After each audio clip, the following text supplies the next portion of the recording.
오늘 말씀은 아주 유명한 본문입니다. 여러분이 읽으신 7절과 8절을 한번 보도록 하겠습니다. 구하라 그리하면 너에게 주실 것이요 찾으라 그리하면 찾아낼 것이요 문을 두드리라 그리하면 너에게 열릴 것이니 구하는 이마다 받을 것이요 찾는 이는 찾아낼 것이요 두드리는 이에게는 열릴 것이다. 여기서 동사의 시제는요 현재형을 쓰고 있습니다. 헬라어 동사의 현재형은요 반복과 습관을 나타내고 있습니다. 계속해서 구하고 끊임없이 찾고 그리고 문을 두드리라. 그것을 어떻게 해요? 습관적으로 하라는 것입니다. 우리가 익숙한 표현으로 바꾸면 기도하고 기도하고 기도하라 이렇게 본문을 강조하고 있습니다. 여러분 산상설교에서 왜 갑자기 이 대목에서 기도가 나오고 있을까요? 7장 13절부터는 지금까지 5장에서 6장까지 말씀한 산상수훈의 내용을 삶으로 살아내는 그런 권면으로 넘어갑니다. 삶으로 넘어가기 전에 하나님 나라를 위해서 우리가 하나님 말씀을 붙들고 살기 위해서는 기도하고 기도하고 기도하라 이렇게 권면하고 있습니다. 산상수훈의 전체 말씀은 정말 귀한 말씀입니다. 그런데 참 좋구나라고 생각하고 가만히 있으면 이 말씀은 우리랑 아무 상관없는 말씀입니다. 그런데 이 산상수훈의 말씀을 내 삶에서 녹아내려고 노력하다 보면 어떻게 느끼자면 굉장히 아픔이 있습니다. 왜냐하면 나는 이렇게 살 수 없는 인간이구나라는 절망감과 낙심을 경험하게 됩니다. 그때 그런 낙심하지 말고 말씀대로 살기 위해서 무엇을 하라고요? 기도하라고 말씀합니다. 인간의 결심과 힘으로는 이 말씀을 살아낼 수 없기 때문에 하나님이 공급하시는 은혜를 줄 수 있는 그 기도를 통해서 하나님의 은혜를 공급받아서 이 하나님 말씀을 살아내라고 오늘 기도하고 기도하고 기도하라 이렇게 말씀하고 있는 것이죠. 본문의 문맥에서 보면 지난주에 말씀드렸던 비판하지 말라랑 연관해 보면요 사람들은 본성적으로 남을 비판하고 그래서 자기가 높아지려는 성향이 있습니다. 자기 눈에 들보를 빼어서 겸손하고 인내심을 가지고 예의를 갖추고 상대방의 티를 빼는 정말 겸손함으로 그 티를 빼고자 할 때 사람들은 굉장히 생각보다 쉽지 않은 것을 경험하게 됩니다. 왜냐하면 인간의 본성은 남을 비판하는 것이기 때문에 그렇습니다. 그럴 때 용기를 잃을 수 있거든요. 나는 이런 인간이나 보다. 그냥 생긴 대로 살자. 그럴 수도 있는데 그러지 말고 하나님께 기도하고 기도하고 기도해서 하나님의 공급하심을 하나님의 도우심을 받아서 산상수훈의 말씀을 행하라고 이렇게 말씀하고 있는 것이죠. 예수께서 산상수훈의 탁월한 메시지를 주신 다음에 너희들 알아서 해 이렇게 말씀하시는 것이 아니라 하나님의 도우심과 은혜가 너무나 귀하기 때문에 그 귀한 도구인 기도를 통해서 하나님께 구하고 하나님의 도우심을 체험해서 산상수훈의 말씀대로 너희가 살아보라 이렇게 말씀하고 있는 것이죠. 내용을 보기 전에 전체 문맥을 다시 한번 찾아보겠습니다. 5장에서 7장까지 산상설교에서는 기도에 대해서 굉장히 많이 나옵니다. 6장에서 보면 이방인들의 중언부언처럼 하지 말라 이렇게 말씀하시면서 너희들이 하나님이 기도할 때 너희들의 인격을 실어서 기도하라고 말씀하셨고요.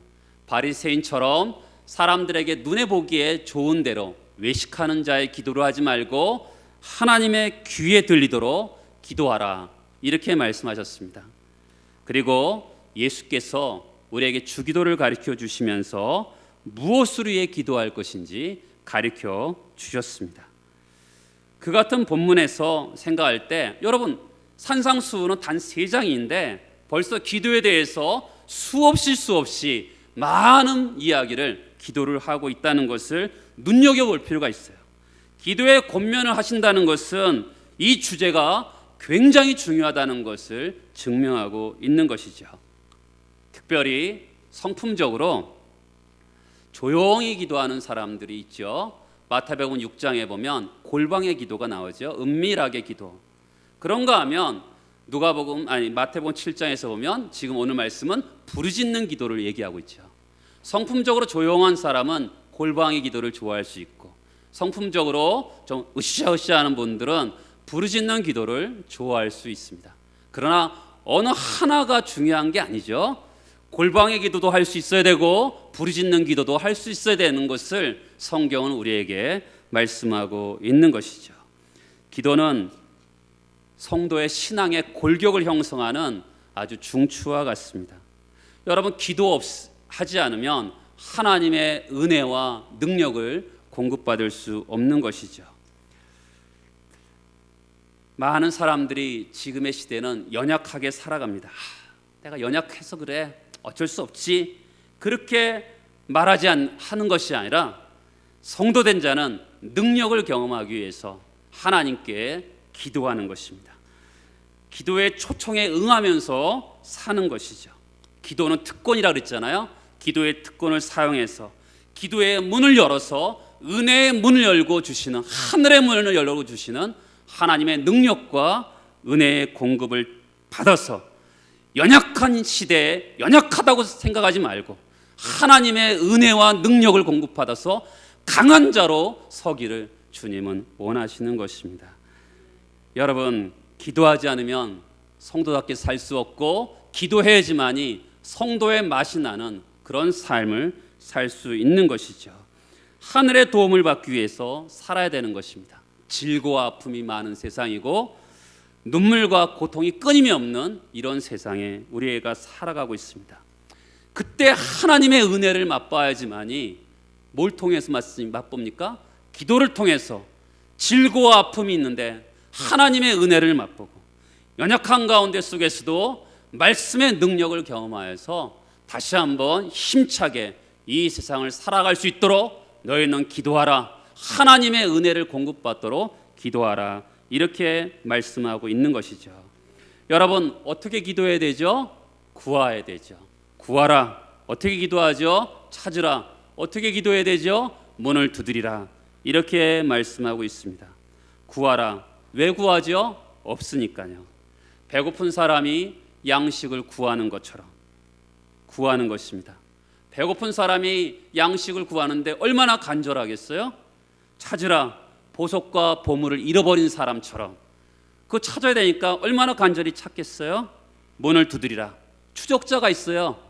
요즘 말로 하면 어떤 남자가 골목길에서 어떤 여학생을 쫓아오는데 그 여학생이 막 뛰어가서 엄마 문을 열어, 이런 것처럼 추적자를 피해서 두려운 가운데 속에서 성문을 열어야지만, 집문을 열어야지만 자기가 안전할 수 있다는 그런 간절한 마음으로 문을 두드리라.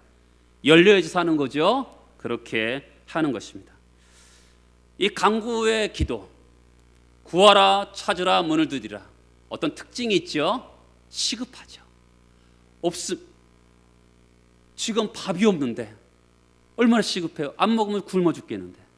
보석과 보물을 잊어버렸는데 얼마나 절박해요. 그리고 문을 열지 않으면 내가 죽임을 당할 수도 있는데 얼마나 시급합니까? 왜 사람들이 기도하지 않죠? 이렇게 이 말씀 속에 보면 다급하지 않으니까. 왜 사람들이 기도하지 않죠? 필요한 게 없기 때문에. 사람들이 왜 기도하지 않죠? 당장 집에 들어가지 않아도 되기 때문에.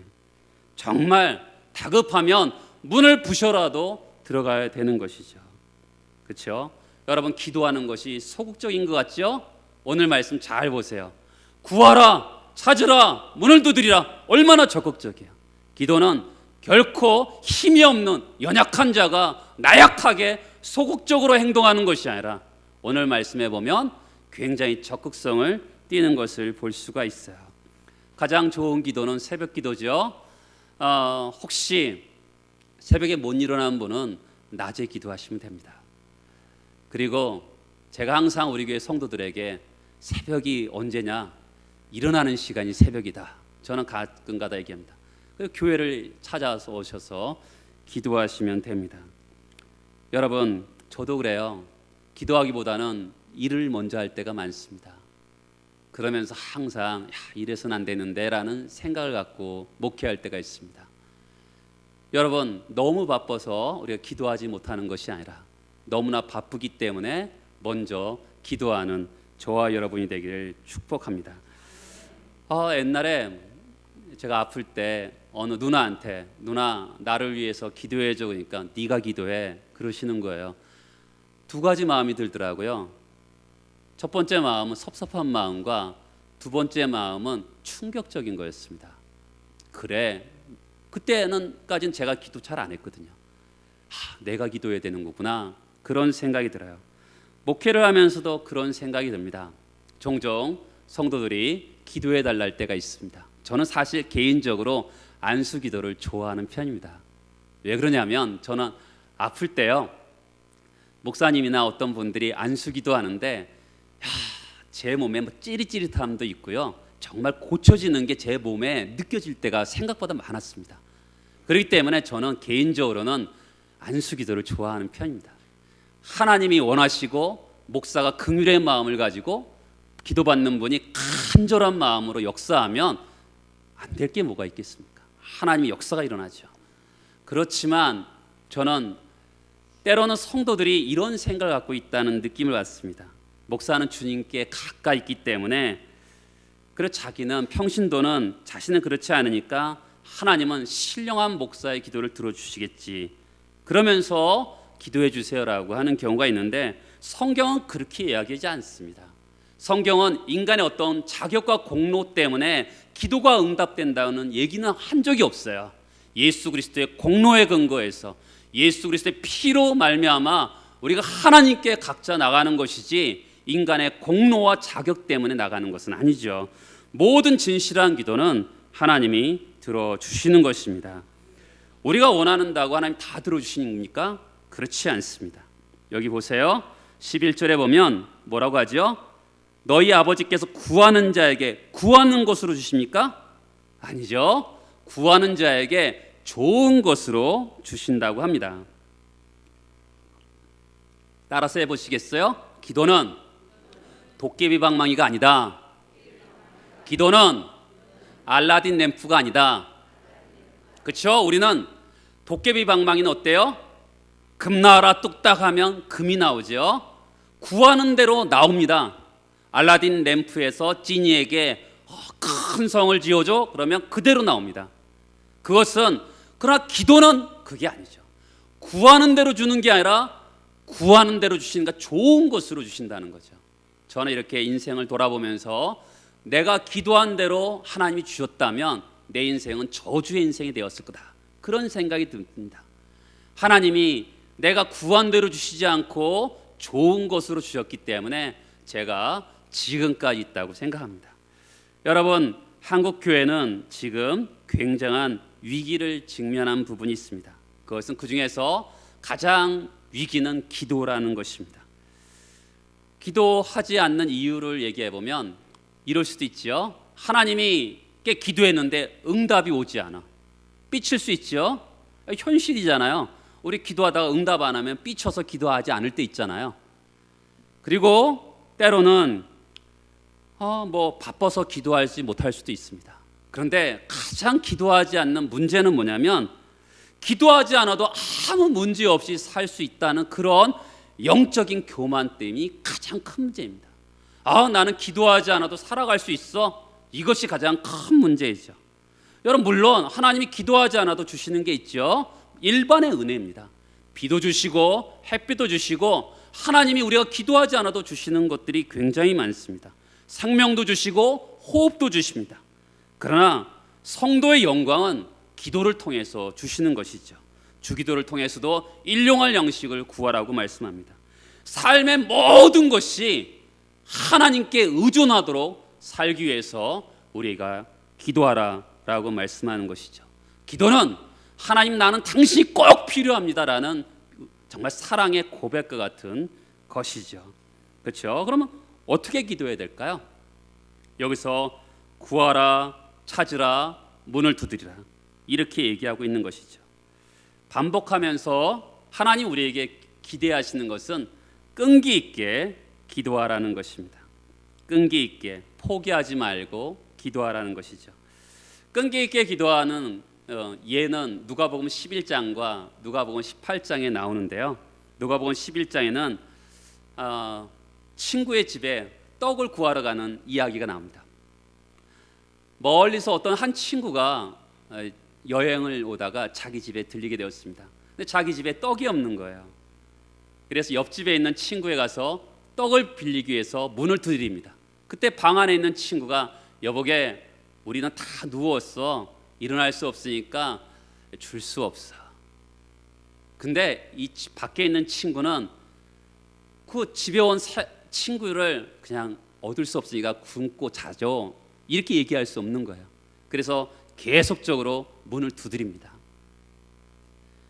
그의 끈기 때문에, 그의 강건함 때문에 어쩔 수 없이 일어나서 이 떡을 주죠. 그런 것처럼 너희들도 끈기 있게 기도하라, 이렇게 말씀하고 있습니다. 또한 누가복음 18장에 보면 불의한 재판장의 비유입니다. 재판장은 하나님도 두려워하지 않고 사람도 두려워하지 않았습니다. 근데 과부가 끊임없이 재판장에게 갑니다. 왜요? 재판장만이 이 문제를 해결해 줄 수 있기 때문에 그렇습니다. 마찬가지죠. 여러분, 우리가 기도는 왜 합니까? 하나님만이 이 문제를 해결해 줄 수 있다기 때문에 나아가는 것이죠. 여러분, 기도는 그래서 포기할 수가 없는 거예요. 하나님만이 이 문제를 해결할 수 있기 때문에 누구도 이 문제를 해결해 줄 수 없거든요. 그래서 끈기 있게 기도하는 것이죠. 혹시 여러분 기도하다가 포기하고 내려놓으신 것들이 있습니까? 부모의 문제, 자녀의 문제, 남편과 아내의 문제, 응답이 오지 않아서 포기하고 그런 분들 계십니까? 다시 한번 기도의 제목을 붙들어 보세요. 하나님 외에는 이 문제를 해결할 자가 없습니다.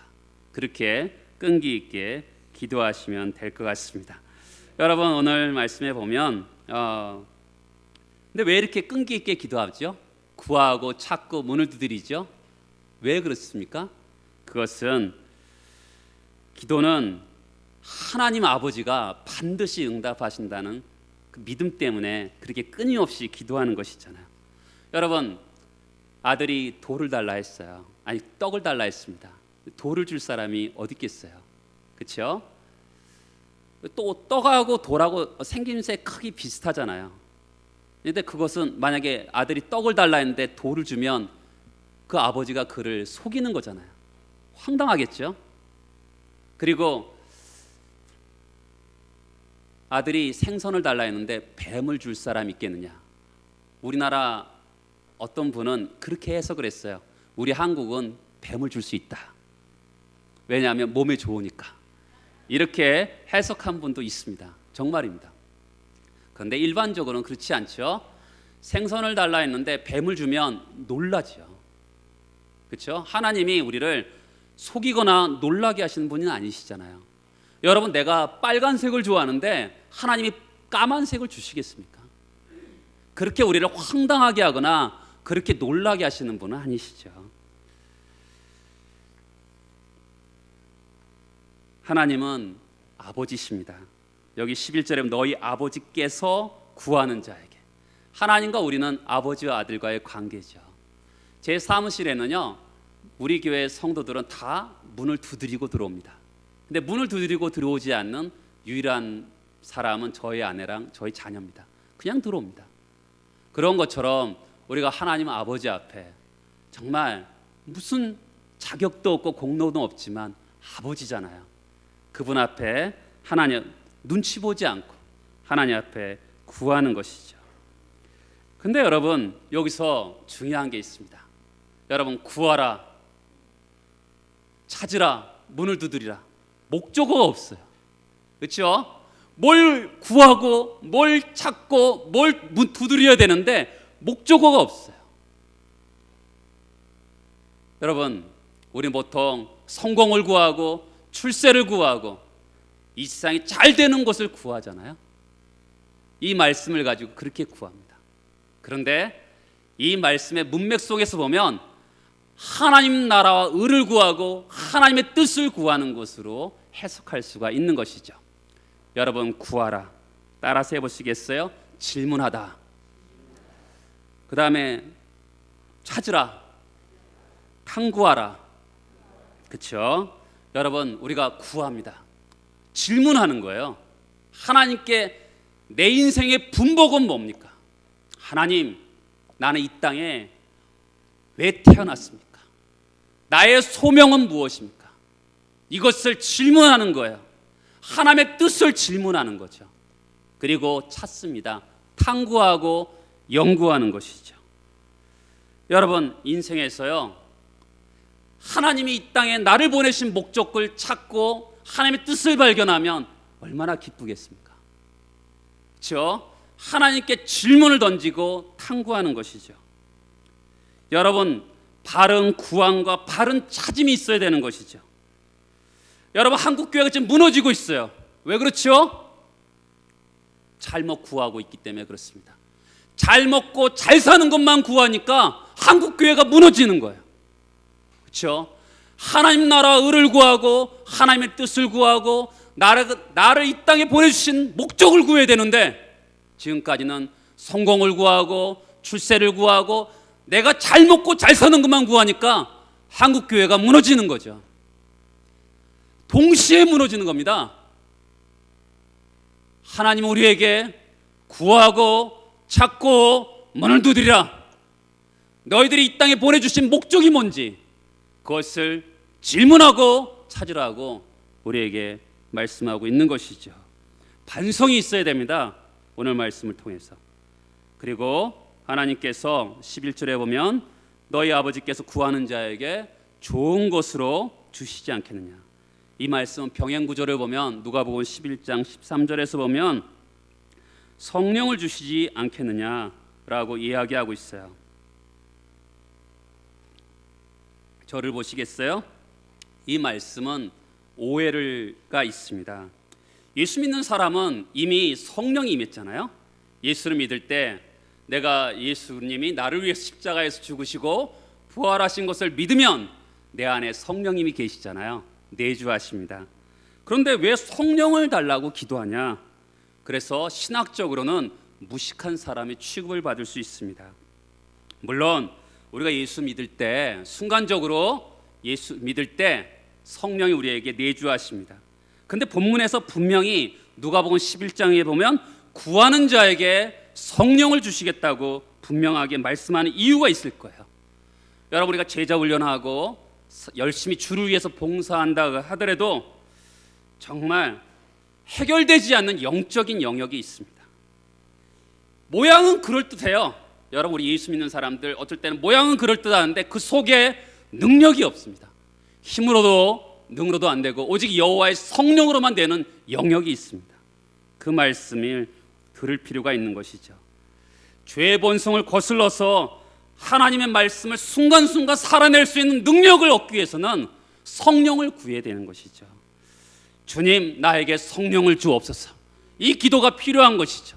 그 성령을 주옵소서는 다시 한번 말씀드리지만 예수를 믿을 때 내 안에 임재하시는 그런 성령이 아니라 내 안에 하나님의 말씀을 살아낼 수 있는 능력을 위한 성령의 역사를 구하는 거죠. 매일같이 주여 나에게 성령을 주옵소서. 이 기도가 필요한 것이죠. 여러분 주여 성령을 주옵소서. 간절히 기도할 때 하나님이 놀랍게 역사하실 것입니다. 구하는 자에게 성령을 주시지 않겠느냐. 성령 체험은 하나님의 사역을 위해서 반드시 필요한 것이죠. 여러분 귀신 들린 사람도 변화가 일어나는데 성령을 체험한 사람은 얼마나 변화가 되겠습니까? 여러분 귀신 들린 사람, 여기 머리에 꼭 꽂고 다니는 사람을 귀신 들린 사람으로 생각하면 안 돼요. 요즘엔 중독도 많고요. 분노를 끊지 못하고 사탄의 지배 아래 있는 사람들이 너무나 많습니다. 그런데 성령의 지배를 받아서 성령의 주도하시는 인생이 되는 것이 필요한 것이죠. 그래서 주여 나에게 성령을 주옵소서. 그 기도가 필요한 것입니다. 그러면 하나님은 우리가 어떻게 살기를 원하실까요? 우리의 어떤 삶의 윤리를 원하시잖아요. 12절을 보면 그러므로 무엇이든지 남에게 대접을 받고자 하는 대로 너희도 남을 대접하라. 이것이 율법이요 선지자니라. 기독교를 완전히 압축적으로 설명하는 단어는 그러므로입니다. 이 그러므로는 원인과 결과를 나타내죠. 어떤 원인이 있습니까? 앞에 기도했더니 하나님께 좋은 것으로 주셨으므로 너희는 남에게 대접을 받고자 하는 대로 남을 대접하라. 이렇게 말씀하는 것이죠. 우리가 남을 대접하는, 내가 대접받고자 싶은 대로 남을 대접하는 이유가 어디에 있어요? 하나님이 일상의 생활에서 나에게 공급해 주셨기 때문에 그렇게 살아가야 되는 것이죠. 여러분, 마태복음 22장에서 보면 율법이요 선지자라는 이 표현은 바로 하나님 사랑과 이웃 사랑을 말하는 것입니다. 여기서 하나님의 이웃 사랑을 이렇게 다르게 표현하는 것이죠. 남에게 대접을 받고자 하는 대로 남에게 대접하라. 이렇게 말씀하고 있습니다. 근데 여러분, 13절 이하에서 보면 하나님 말씀을 듣고 동의해도 살지 않으면 아무 소용이 없다고 말씀하고 있어요. 여러분, 우리가 이렇게 아멘으로 받아도 동의해도 이 말씀대로 살지 않으면 아무 소용이 없다라는 것이죠. 그럼에도 불구하고 이 황금률이라 그러는데 남에게 대접을 받고자 하는 대로 남을 대접하라. 이 말씀을 지키지 못하는 한국 현실 앞에서 여러분과 저는 잠시 머물러야 됩니다. 정확히 봐야 될 게 있어요. 왜 이 말씀을 지키지 못합니까? 사람의 어떤 본질 때문에 그렇습니다. 어떤 본질이죠? 인간은 죄의 본질이 있습니다. 죄죄하면 보통 우리가 종교적인 용어로 생각하는데 여러분, 이것은 사람의 본질입니다. 사람이 죄인이기 때문에 잘못된 방식으로 사랑하죠. 성경은 율법과 선지자래요. 하나님 사랑과 이웃 사랑이 율법과 선지자래요. 그런데 율법과 선지자를 하나님과 이웃을 사랑하는 것이 아니라 그 힘을, 그 에너지를 누구를 사랑합니까? 자기를 사랑하는 것이죠. 나를 사랑하는 거예요. 인간이 죄인이기 때문에 하나님과 이웃을 사랑해야 되는데 그 에너지를 자기를 사랑하는데 다 쏟아붓습니다. 그것이 문제인 것이죠. 여러분, 한국 교회는 지금 중대한 시점을 맞고 있습니다. 이 하나님 말씀대로 살아서 이 세상 사람들에게 정말 하나님이 살아계심을 보여주는 그런 교회로 살아남을 것인가? 아니면 그냥 듣기만 하고 그냥 좋아하는 이 하나님 말씀대로 전혀 살지 않으면서 그러다가 같이 폭삭하는 그런 지금 기로점에 있습니다. 여러분, 우리 선조들은 이 하나님 말씀대로 살기 위해서 무진장 애를 쓰면서 지금의 한국 교회를 이루어왔습니다. 산상수훈을 통해서 우리에게 주시고자 하는 말씀은 뭐냐면 다시 한번 이 하나님 말씀대로 살아보라는 것이죠. 그리고 다시 한번 이 한국 교회를 일으켜보라, 이 말씀을 우리에게 하고 있는 것입니다. 여러분, 이 주님의 말씀을 쫓아서 나를 깨트려 내가 원하는 것을 다른 사람에게 먼저 해주라는 말씀이죠. 왜 내가 먼저 해야 되죠? 내가 하나님께 기도했더니 하나님께 나에게 공급해 주셨어요. 그것 때문에 은혜로 빚진 심령을 가지고 다른 사람들에게 그렇게 하라고 말씀하는 것입니다. 남들에게 바라기 전에 내가 그 일을 먼저 행함으로 주인 되시는 그 하나님의 마음을 여름 가물의 시원한 냉수처럼 그분의 마음을 시원하게 하고 만족시키는 종의 삶을 사는 여러분 되시길 축복합니다. 다 같이 기도하겠습니다.